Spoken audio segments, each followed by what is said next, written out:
wanted for this piece, you know, was for people not to really think about it and be taken, you know, through this journey of color and not really think about it much, you know. All the pre-production started in London. We had a studio in Stockwell. We took over the basement and set up a couple of small animation desks where animators would test everything out of plasticine. When we saw the script for the first time, we just thought it was insane. We decided on this vehicle, which is Play-Doh or animation, and we said, okay, let's go and do it in the street and see how colorful, how big, how playful it can be.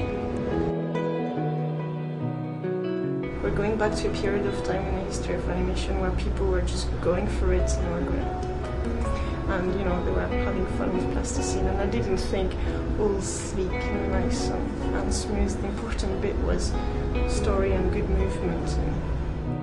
We tested everything, and we tested other things that never even appeared.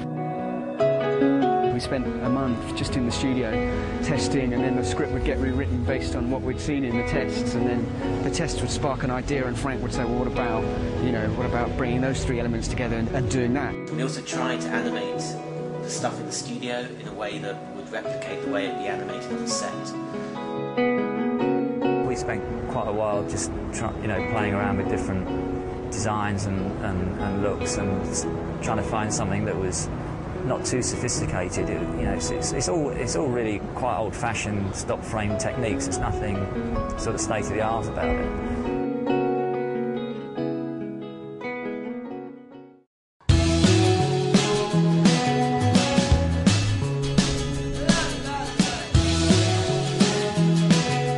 The animation itself was very much sort of rehearsed, whereby we spend a week with a bunch of animators doing it again and again and again until they can do it in their sleep. Sort of work it a bit more like a boot camp for animators rather than a carefully considered studio shoot. We had, I think, about 40 animators, which came from England and Canada and New York and everywhere, who were all sort of rehearsed, and I was totally relying on passion and the animators to have cracked it, because it didn't really, you couldn't tell until you were shooting it whether it was working or not. Mind-numbingly complex at times.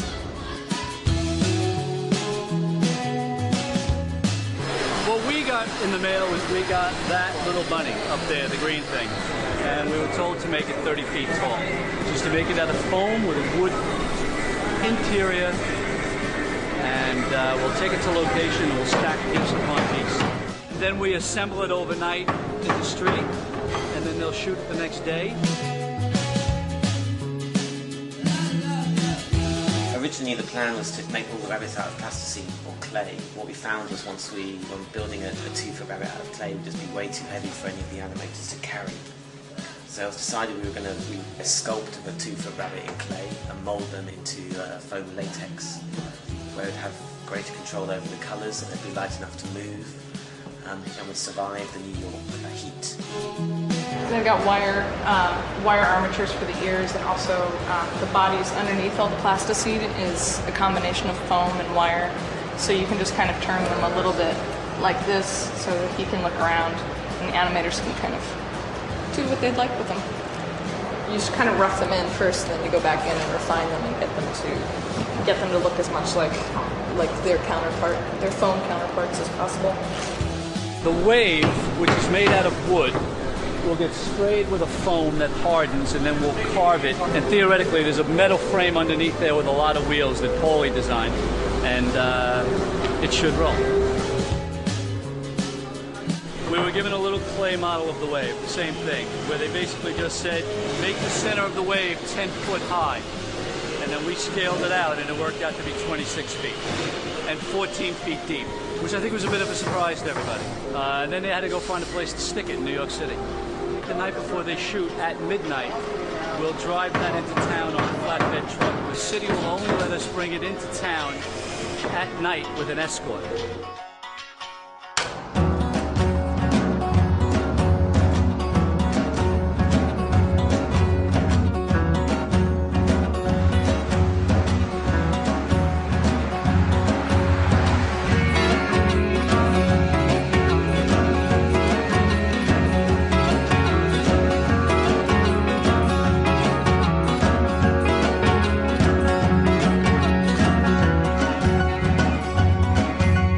the idea of doing stop frame on location with clay, which has a tendency to melt, it just looked insane. But then at the same time, we kind of thought about it again and thought, well, why not?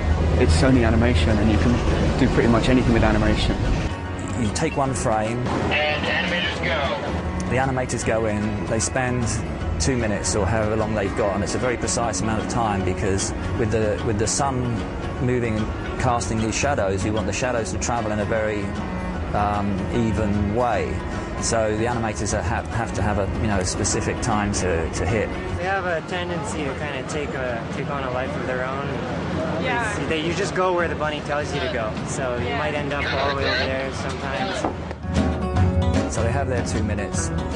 They're out. We take the next frame, and yeah, like I say, it's not until you've taken 2 seconds that you see on this playback, it's actually working, but it just looks like a chaotic mess. And, so you're just praying for a couple of hours that it's actually supposed to be doing what it's going to do.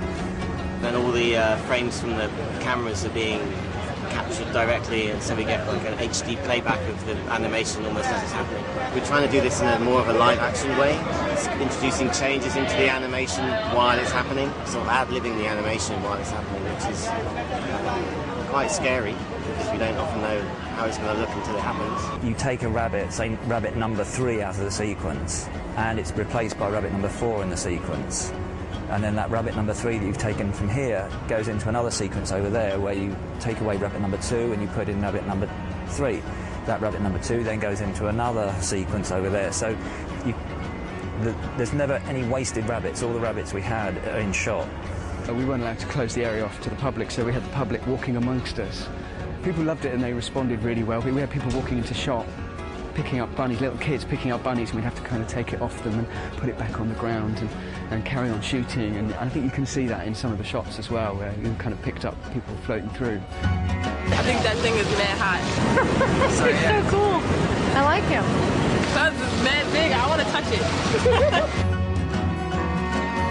So some of them will go from purple to blue, others will go from purple to red, and then red to green, and the ones which are on blue will go to green. Then it gets a little bit, well, it doesn't get more complicated, but so it's all about you'll be given a colour to get to and how many frames you've got to do it in. It was one big experiment from the beginning, and it just, new problems unfolded every day. It was really like no other shoot I've ever done.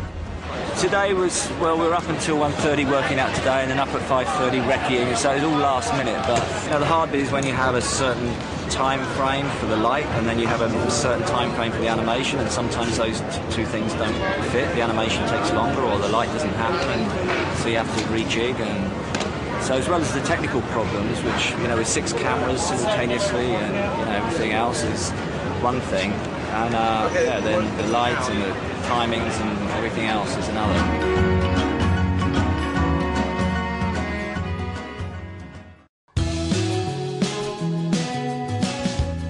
It was painful, it was long, it was mostly unmemorable because it happened so quickly. We all came back a little bit shell-shocked because, animators tend to stay in studios and in a very controlled environment. It was really like no other shoot I've ever done, or probably ever will.